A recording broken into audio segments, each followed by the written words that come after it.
জার্মানির চূড়ান্ত বিশ্বকাপ দলে লিভিং লেজেন্ড ম্যানুয়েল নয়ার 40 বছর বয়সেও বাকি আছে অনেক কিছু দেয়ার। ব্রাজিল মেডিকেল টিমের ঘুম হয়েছে হারাম, ফের কাফ মাসল ইনজুরিতে নেইমার নিচ্ছেন বিশ্রাম। 30% পর্যন্ত কমেছে বিশ্বকাপ টিকেটের দাম, গ্যালারিতে ঢুকতে তবু মধ্যবিত্তের ছুটবে ঘাম। ফুটবল ফ্যানরা শুনতে চায় না আর কোনো ফাঁকা বুলি, প্রতিবাদ প্রতিরোধ হবে যদি আসেন টমাস ডুলি।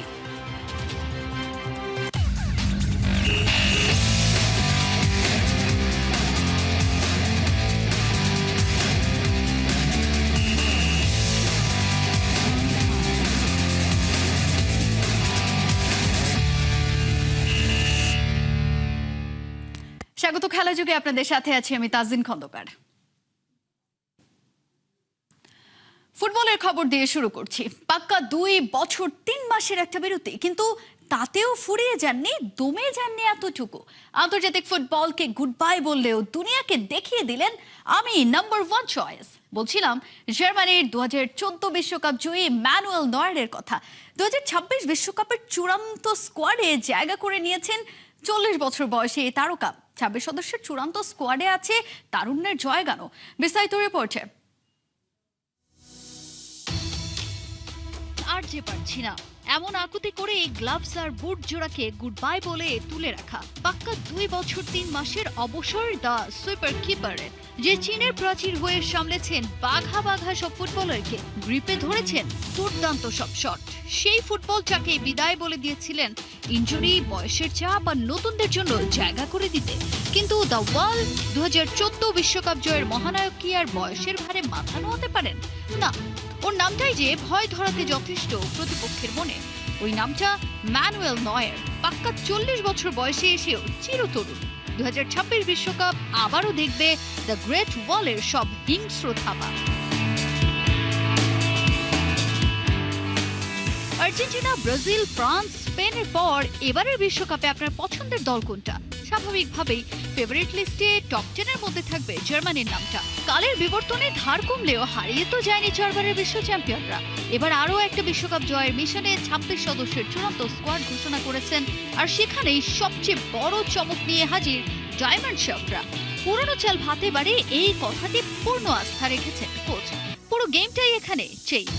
প্রায় 2.5 বছর আগে ইন্টারন্যাশনাল ফুটবলটাকে আলবিদা জানিয়ে যিনি অবসরে গিয়েছিলেন 40 বছর বয়সে এসে, তিনি এখন জার্মানির রিয়েল ট্রাম্প কার্ড। হ্যাঁ, সব জল্পনা কল্পনার অবসান ঘটিয়ে 2026 বিশ্বকাপের অফিসিয়াল স্কোয়াডে রাজকীয় প্রত্যাবর্তন ঘটল এই মহাতারকার।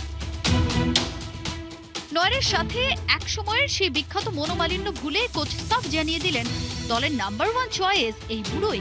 মাঝখান থেকে বেচারা অলি তার বাউম্যানের অবস্থা যেন আশা ফুরিয়ে গেল, তাও রইল আশা। তবে নাটকের এখানেই শেষ নয়। দলে নয়ার ফিরলেও আর্মব্যান্ড কিন্তু তার হাতে উঠছে না। এবার জার্মানিকে বিশ্বকাপে লিড করবে নতুন ক্যাপ্টেন জশুয়া কিমিখ। ইনজুরির কারণে দীর্ঘদিন মাঠের বাইরে থাকা জামাল মুসিয়ালাকে দলে রাখা হয়েছে অন্ধবিশ্বাসে। কারণ নাগলসমান জানেন মুসিয়ালা মাঠে থাকা মানে এই প্রতিপক্ষের ডিফেন্স ডেস্ট্রয় হওয়া সময়ের ব্যাপার মাত্র।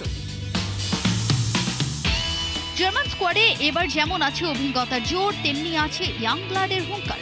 সত্য ইংলিশ প্রিমিয়ার লিগ জেতা আর্সেনালের কাই হাভার্টস, লিভারপুলের ফ্লোরিয়ান উইর্টজ আর বায়ার্নের 18 বছরের বিস্ময় বালক লেনার্ড কার্লের অন্তর্ভুক্তি যেন ঠিক কাঁচা বাঁশে ঘুণ ধরা নয়, বরং কাঁচা বাঁশেই কেল্লা ফতে। কিন্তু কথায় আছে না, কারো পৌষ মাস কারো তো সর্বনাশ। সার্জ নাবরির ইনজুরি আর নিকোলাস ফুলগ্রুর ও রবার্ট আন্ড্রিকের মতো চেনা মুখগুলো বাদ পড়া জার্মান ফ্যানদের হৃদয়ে রীতিমতো শকওয়েভ তৈরি করেছে। তাজিন খন্দকার, 71। এক মুহূর্তের জন্য থেমে গিয়েছিলেন কার্লো আনচেলত্তি। দলের সেরা তারকা নেইমার জুনিয়র আবারও পড়েছেন ইনজুরিতে। বিশ্বকাপের ক্যাম্পে যোগ দেওয়ার আগে সান্তোস তারকা মাঠে নামতে পারছেন না ক্লাবের হয়েও। কাফ মাসলের একটা জায়গা ফুলে উঠেছে। সিবিএফ মেডিকেল টিমের ঘুমও এখন যে হারাম। বিশ্বকাপকে আসলেই খেলতে পারবেন নেইমার, নাকি তার রিপ্লেসমেন্ট ওয়াও পেদ্রো আশাবাদী হবেন আবার? আবু নাইমের রিপোর্টে বিস্তারিত। ঘরপড়া গরু সিঁদুরে মেঘ দেখলে ভয় পায়। বিশ্বকাপ না হলে তো কোনো চিন্তাই ছিল না। ইনজুরির সাথে যার চিরন্তন বসবাস, যে সর্বহারা, তার আবার হারানোর কি ভয়। কিন্তু এখন তো নেইমারের হারানোর আছে অনেক কিছুই। তার দিকে তাকিয়ে আছে সারা দুনিয়া। বন্ধু থেকে শত্রু, সবার একটাই প্রার্থনা, ফুল ফিট নেইমি খেলুক তার শেষ বিশ্বকাপ। কিন্তু হাজার কোটি এমন প্রার্থনা শুনে ঈশ্বর হয়তো মুচকি হাসেন। তার হয়তো আছে ভিন্ন কোনো পরিকল্পনা। মাথার ঘাম পায়ে ফেলে আনচেলত্তির চূড়ান্ত ব্রাজিল দলে নামটা টিকে যাওয়ার মাত্র কয়েকদিন পরেই আবার সেই ইনজুরির খবর নাড়িয়ে দিয়েছে পুরো সিভিএফ ফুটবলকে। আনচেলত্তি হয়তো ভেবেই বসেছেন, ভুল করলাম না তো। সান্তোসের হয়ে খেলা সবশেষ ম্যাচে যে সাবস্টিটিউট নাটক হয়েছে, ইনজুরির ঘটনা ঘটেছে সেই সময়ই। ক্লাবটির মেডিকেল টিম ও রিকভারি সেশন নিয়েও কাজ শুরু করেছে। তোড়জোড় শুরু হয়ে গেছে ব্রাজিল ফুটবলের মেডিকেল টিমের মধ্যেও। নিয়মিত খোঁজ খবর রাখছেন তারাও। তবে আপাতত খবর, অন্য কারো সাহায্য ছাড়া নেইমার তার ব্যক্তিগত টিম নিয়ে নিজের রিকভারি কাজ করছেন। কিন্তু প্রশ্ন হলো, আসলে কি নেইমার বিশ্বকাপের এত বড় একটা সিজন টলারেট করতে পারবেন? যারা এতক্ষণ দুশ্চিন্তায় দম আটকে রেখেছিলেন তাদের জন্য সুখবর। সান্তোসের পক্ষ থেকে জানানো হয়েছে তার ইনজুরি একটা বাস্তব ঘটনা, তবে সেটা বড় সময়ের জন্য তাকে মাঠের বাইরে ছিটকে ফেলছে না। এমনকি জাতীয় দলের বিশ্বকাপ ক্যাম্পেও সময় মতোই যোগ দিতে পারবেন নেইমার জুনিয়র।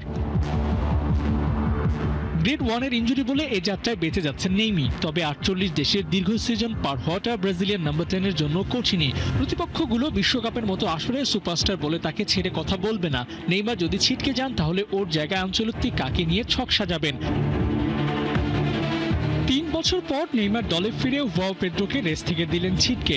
যে কোনো কারণে তার জায়গাটা ফাঁকা হলে পেড্রোকেই ডাকবেন আনচেলত্তি। সিজনে 20 গোল, ক্লাব বিশ্বকাপ জেতায় চেলসির নায়ক। এত কিছুর পরেও বিশ্বকাপ দলে জায়গা হয়নি এই তারকার। জাস্টিস হলো কিনা সেই প্রশ্ন আনচেলত্তিকে করা যেতেই পারে।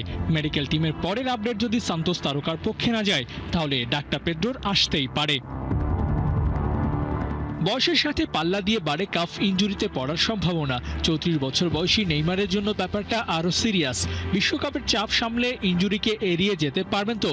প্রশ্নটার সাথে উত্তরের ফারাক আপাতত অনেক। আবু নাইম, 71। রেকর্ড দামে বিক্রি হচ্ছে এবারের বিশ্বকাপ টিকিট, কিন্তু অবাক করা ব্যাপার, সেই টিকিটের দামই এবার এক ধাক্কায় কমে এসেছে 30% পর্যন্ত। তার মধ্যে সাবেক বিশ্ব চ্যাম্পিয়ন জার্মানির ম্যাচ টিকিটও আছে।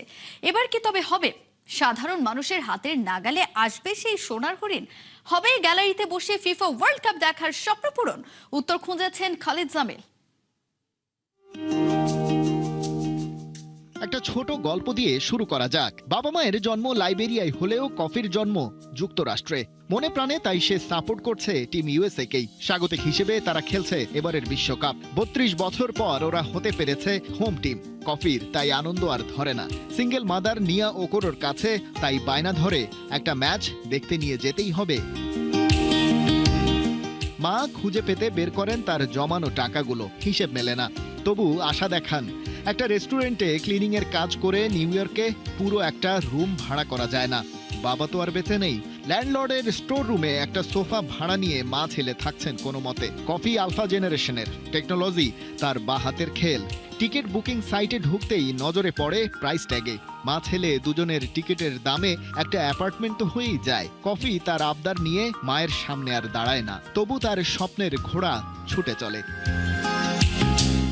গল্প থেকে বাস্তবে ফেরা যাক। প্রথম ধাক্কায় ফিফা টিকিট প্রাইসের যে স্ট্যান্ডার্ড সেট করেছে, সাধারণ খেটে খাওয়া মানুষ সেদিকে ফিরেও তাকাতে পারছে না আপাতত। তবে কফির যে গল্প বলা হচ্ছিল, তার মতো অনেকের মুখে হাসি ফুটতে পারে এটা জেনে যে গেল 1 মাসে বেশ কয়েকটা ম্যাচের টিকিট প্রাইস পড়ে গিয়েছে। রিসেলারদের তথ্য বলছে ফ্রান্স সেনেগাল ম্যাচের টিকিটের দাম কমে গেছে 28%, ইকুয়েডর জার্মানি ম্যাচের ক্ষেত্রে 26% আর 16% কমেছে নরওয়ে সেনেগাল ম্যাচের টিকিটের দাম। প্রাইস বাড়া কমার পেছনে কাজ করছে এবারে ফিফার সেই ডাইনামিক প্রাইসিং মডেল, যেখানে ফিফা বা টিকিট বিক্রয়কারী প্রতিষ্ঠানগুলো চাহিদার উপর ভিত্তি করে প্রতিনিয়ত দাম পাল্টাতে থাকে। কিন্তু আমেরিকার হাইপার মনিটাইজড বিনোদন ব্যবস্থার সাথে খাপ খাইয়ে নিতে গিয়ে সেই দাম এবারে আকাশচুম্বী হয়েছে। যতই কমে আসুক, মাটিতে নামার কোনো সম্ভাবনাই নেই। সেই মহামূল্যবান টিকিট শুধু টাকা উড়ালেও পাওয়া যাচ্ছে না, হতে হচ্ছে লটারি জেতার মতো ভাগ্যবানও। কিন্তু প্রশ্ন হচ্ছে, যে দাম কমার কথা বলা হচ্ছে তাতেই কি সেই টিকিট সাধারণ মানুষের নাগালে আসছে? নিউ ইয়র্ক কিংবা নিউ জার্সির ম্যাচগুলোর টিকিটের গড় দাম এখন $2,790, যা বিশ্বকাপের অন্য শহরগুলোর গড় দামের তুলনায় 118% বেশি, যা নিউ ইয়র্কের একজন রেস্টুরেন্ট কর্মীর সারা মাসের গড় আয়ের প্রায় সমান। 2026 বিশ্বকাপের ফাইনাল ম্যাচের একটি টিকিটের গড় দাম দাঁড়িয়েছে $12,500। রিসেল সাইটগুলোতে দেখা গেছে শুধুমাত্র টিকিট ফি $200 ছাড়িয়ে যাচ্ছে। যেমন ব্রাজিল বনাম মরক্কো ম্যাচের গ্যালারির একদম পেছনের সারির একজোড়া সিটের দাম পড়ছে প্রায় $2,900। 2022 সালের কাতার বিশ্বকাপে টিকিটের দাম ছিল $70 আশেপাশে। সেই তুলনায় আমেরিকার এই বিশ্বকাপে খেলা দেখা সাধারণ মধ্যবিত্ত ভক্তদের জন্য প্রায় অসম্ভব। তাই কিছু ম্যাচের টিকিট প্রাইস কমলেও তা হাতের নাগালে আসেনি সাধারণ মানুষের। ধনী পুঁজিবাদীদের বিশ্বকাপ এবার সত্যিই নিজেকে দূরে নিয়ে গেছে প্রলেতারিয়াতদের কাছ থেকে। খালিদ জামিল, একাত্তর। বিশ্বকাপ শুধু ফেভারিটদের রাজত্ব নয়, কখনো কখনো আন্ডারডগদের বিদ্রোহের সবচেয়ে বড় মঞ্চ। 2026 বিশ্বকাপে নরওয়ের হল্যান্ড ওডেগার জুটি, অভিষেকের স্বপ্নে কেপ ভার্দে, চেনা ছন্দের জাপান, অভিজ্ঞ ক্রোয়েশিয়া কিংবা রহস্যময় উজবেকিস্তান। কারা হতে পারে টুর্নামেন্টের নীরব বিস্ময়, আর কারা নাম লিখিয়েও হারিয়ে যেতে পারে বড় মঞ্চের চাপে, তা নিয়ে জুবায়ের নূর জানাচ্ছেন বিস্তারিত। ঘড়ির কাঁটায় টিকটক ফুটবল ভক্তদের ছটফট। 22 বিশ্বকাপের পর এবারের বিশ্বকাপের বাকি আর 22 দিন, কিন্তু 48 দলের এই বিশ্বকাপ মানেই তো শুধু মেসি, রোনালদো, এমবাপ্পে বা নেইমারদের পোস্টার নয়। বিশ্বকাপ মানে এক রাতের ভূমিকম্প, এক গোলের বিদ্রোহ আর এক আন্ডারডগের বুক চিতিয়ে বলা আমরাও আছি। স্টেডিয়ামের আলো যখন জায়ান্টদের বুকে ঝুঁকে থাকে, ঠিক তখনই কখনো কখনো ছায়া থেকে উঠে আসে কোনো দল, স্কোরবোর্ড আগুন লাগায় আর ফুটবল বিশ্বকে নতুন করে হিসাব করতে বাধ্য করে। তাহলে চলুন দেখে নেওয়া যাক সেই সব দলের নামগুলো। এই তালিকার সবচেয়ে রোমাঞ্চকর নাম নরওয়ে। সামনে আর্লিং হালান্ড, বক্সের ভেতরে চলন্ত সাইডেন। একবার বল পেলে ডিফেন্ডারদের চোখে যেন লাল সতর্কবার্তা। আর পেছনে মার্টিন ওডেগার্ড, মাঝ মাঠের কন্ট্রোল রুম, যার পাশে আছে তালা খোলার শব্দ।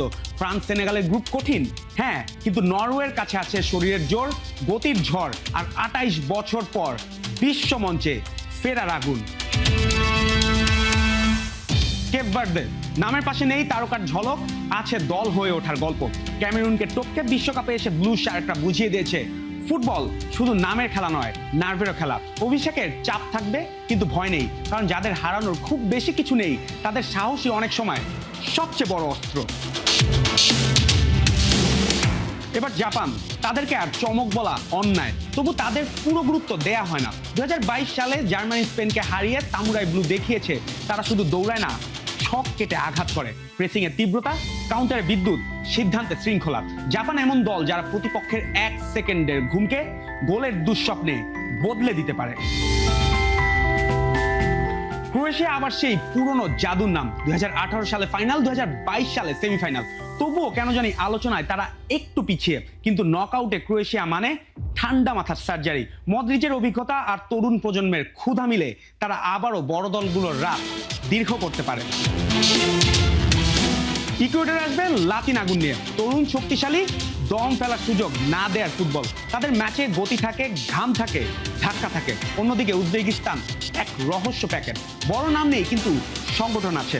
বয়স ভিত্তিক ফুটবল থেকে উঠে আসা এই প্রজন্ম বিশ্বমঞ্চে অচেনা বলেই তো এখনো বিপজ্জনক। তবে সব দল রূপকথা হবে না। কুরাসাওর বিশ্বকাপ ওঠাই ইতিহাস, কিন্তু অভিজ্ঞতার ঘাটতি তাদেরকে আটকে দিতে পারে। জর্ডান হৃদয় জিতেছে, কিন্তু আর্জেন্টিনা, আলজেরিয়ার মতো প্রতিপক্ষের সামনে শুধু আবেগ যথেষ্ট নাও হতে পারে। স্কটল্যান্ড লড়বে, অস্ট্রিয়া শৃঙ্খলা দেখাবে, কিন্তু বড় দাগ কাটতে লাগবে আরো ধার। 2026 বিশ্বকাপ তাই শুধু ফেভারিটদের দৌড় নয়, এটা হতে পারে অচেনা পতাকার উত্থান, নীরব দলের গর্জন। কারণ বিশ্বকাপের আসল সৌন্দর্য তো এখানেই, যেখানে 90 মিনিটে রাজা বদলায়, মানচিত্র কাঁপে আর ফুটবল লেখে নতুন গল্প। জুবায়ের নূর, একাত্তর। এবারে দেশের ফুটবল প্রসঙ্গ। বাফুফের প্রতি ফ্যানদের ক্ষোভ বেড়েই চলেছে। টমাস জুলিকে কোচ করায় দ্বিতীয় দিনের আন্দোলন ছিল আরো উত্তাল। শেষ দিকে ফ্যানরা বাফুফের ভেতরেও ঢুকে যায়, তবে ফেডারেশন মেম্বাররা কোনোভাবে শান্ত করে তাদের বাইরে ফেরত পাঠিয়েছে। এদিকে ডুলের নিয়োগের অফিসিয়াল ঘোষণাও চলে আসতে পারে যে কোনো সময়। এরপর আন্দোলন হতে পারে আরো জোরালো। বিস্তারিত জানাচ্ছেন শেখ আশিক।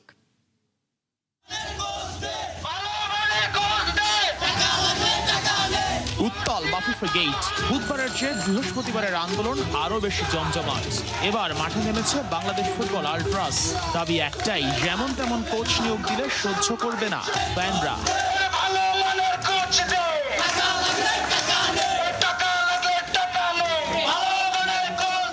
শুরুতে সবাই চেয়েছিল রোজারিও মিকেলকে, এরপর কোলম্যান।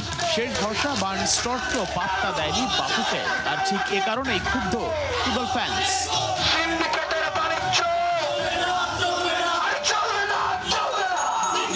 বাফুফে বারবার করে বলছে 24 মে নতুন কোচের আন্ডারেই ক্যাম্প শুরু করবে হামজা সমিত্রা।